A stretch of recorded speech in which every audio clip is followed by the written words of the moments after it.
കർണാടക മുൻ മുഖ്യമന്ത്രി ബി.എസ്. യെദ്യൂരപ്പയ്ക്കെതിരായ പോക്സോ കേസിൽ അന്വേഷണ സംഘം കുറ്റപത്രം സമർപ്പിച്ചു. തെളിവ് നശിപ്പിക്കാൻ ശ്രമിച്ചതിന് യെദ്യൂരപ്പയുടെ 3 അനുയായികളെയും പ്രതി ചേർത്തിട്ടുണ്ട്. ബംഗളൂരു ഫാസ്റ്റ് ട്രാക്ക് കോടതിയാണ് കുറ്റപത്രം ഏറ്റുവാങ്ങിയത്. അരുൺ പൂപ്പറമ്പ ബംഗളൂരുവിൽ നിന്ന് ചേരുന്നു. അരുൺ, ഗുഡ് മോർണിംഗ്, പറയൂ. SKN കർണാടക മുൻ മുഖ്യമന്ത്രിയും BJP-യുടെ മുതിർന്ന നേതാവുമായിട്ടുള്ള BS യെദ്യൂരപ്പ ഉൾപ്പെടെ 4 പ്രതികളെയാണ് പ്രതി ചേർത്താണ് ഇപ്പോൾ കുറ്റപത്രം സമർപ്പിച്ചിട്ടുള്ളത്. ബംഗളൂരു ഫാസ്റ്റ് ട്രാക്ക് കോടതിയിലാണ് അന്വേഷണ സംഘം ഈ കേസുമായി ബന്ധപ്പെട്ട് കുറ്റപത്രം സമർപ്പിച്ചിട്ടുള്ളത്. 3 അനുയായികൾക്കെതിരെ ഇതിൽ തെളിവ് നശിപ്പിക്കൽ വകുപ്പാണ് ചുമത്തിയിട്ടുള്ളത്.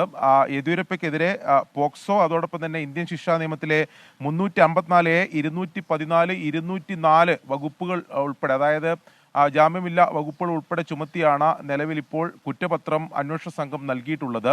അതായത് ഈ വർഷം ഫെബ്രുവരി 2-നാണ് ഈ കേസിനാസ്പദമായ പരാതിക്കാസ്പദമായിട്ടുള്ള സംഭവം യെദ്യൂരപ്പയുടെ വസതിയിൽ വെച്ച് നടക്കുന്നത്. അതായത് മറ്റൊരു വിഷയത്തിൽ അമ്മയോടൊപ്പം സഹായം ചോദിച്ചെത്തിയ പെൺകുട്ടിയെ സ്വകാര്യ മുറിയിൽ എത്തിച്ച് അവിടുന്ന് ലൈംഗിക അതിക്രമത്തിന് ഇരയാക്കി എന്നതാണ് ഈ പരാതി. പിന്നീട് ആദ്യം ലോക്കൽ പോലീസ് ഇതിൽ കേസ് രജിസ്റ്റർ ചെയ്യുകയും പിന്നീട് CID വിഭാഗത്തിന് അന്വേഷണം കൈമാറുകയായിരുന്നു ചെയ്തത്.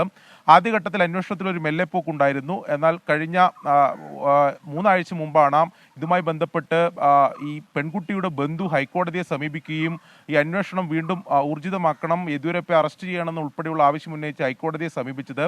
ഹൈക്കോടതി അതിൽ വിശദീകരണം ചോദിച്ചതിന് ശേഷമാണ് അന്വേഷണ സംഘം വീണ്ടും നോട്ടീസ് നൽകി യെദ്യൂരപ്പയെ 3 മണിക്കൂറോളം ചോദ്യം ചെയ്തത്. ഇതിൽ കൂടുതൽ തെളിവുകൾ ഉൾപ്പെടെ ശേഖരിച്ചിട്ടുണ്ടെന്നാണ് അന്വേഷണ സംഘം പറയുന്നത്. എന്തായാലും നേരത്തെ BJP ഉൾപ്പെടെ ഇത് രാഷ്ട്രീയമായ ഇടപെടൽ ഉണ്ടായിട്ടുണ്ട് ഈ കേസിൽ. ഈ കേസിന്റെ ആദ്യഘട്ടം മുതൽ യെദ്യൂരപ്പ സഹകരിച്ചിട്ടുണ്ടെന്നാൽ ഇതിൽ യെദ്യൂരപ്പയെ കൊടുക്കുന്നതിന് വേണ്ടിയിട്ടുള്ള രാഷ്ട്രീയ ഇടപെടൽ നടന്നിട്ടുണ്ടെന്ന ഒരാരോപണം BJP ഉൾപ്പെടെ ഉന്നയിച്ചതാണ്. അതിലിപ്പോൾ ജാമ്യമില്ലാ വകുപ്പുകൾ ഉൾപ്പെടെ 3 പ്രതികളെ കൂടി പ്രതി ചേർത്തിപ്പോൾ ഇതിൽ കുറ്റപത്രം സമർപ്പിച്ചിരിക്കുകയാണ്. SK. Okay, thank you Arun Pooparamba.